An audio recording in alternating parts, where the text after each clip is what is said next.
There was a lot of people getting shipwrecked back in the day, and they had this scene in a movie that I don't think Brian and I have spoken about, but we talk about fake scenes.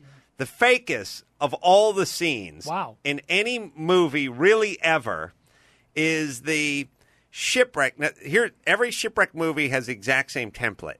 It's nighttime. It's a huge storm is coming in. At a certain point, the big rogue wave comes blowing over, and then like the mast like breaks, and there's that move where everyone's like, "Oh, we're going over!" Like they're going into the water, and they show them going into the water, and the storm and the thunder claps and everything, screaming and they're drifting away. Right, side of it. And the next day, it's not a cloud in the sky. They're on the island, but they're asleep on the beach. And then they get up, they get themselves up as the wave rolls in, and they go, whoo! When I passed out in those 40-foot swells out there, I didn't know if I'd ever wake up on Maui. Yeah.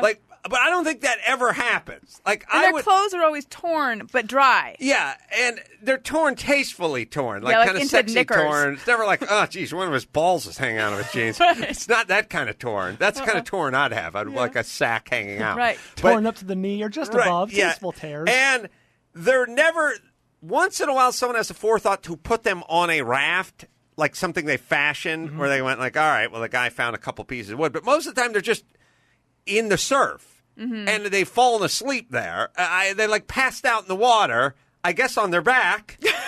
Conveniently. And then just floated above the 20, 30-foot swells, and then it just deposited them on the beach. And it's never like, oh, where's so-and-so? No, it's the just one that we lost. Yeah, they do a lot of. Anyone. They do a lot of. And then the first thing you would do if that happened is you would yak. Like you drank so much seawater. Yeah. Like the first thing you do is you just never stop vomiting. And then the second thing you do is instead of that, where are we? Is this on any charts? You'd go, what the fuck was that? you'd never get out of that mode for the first 2 days. And by the time that you wake up, one of the party has already gone and caught breakfast. Yeah, is gathering firewood. Yeah, and is explaining why it's not so bad that you're totally fucked. Yeah. They're working on the treehouse, and you're still yakking on the beach. You're booting on the beach, and they're working on that treehouse.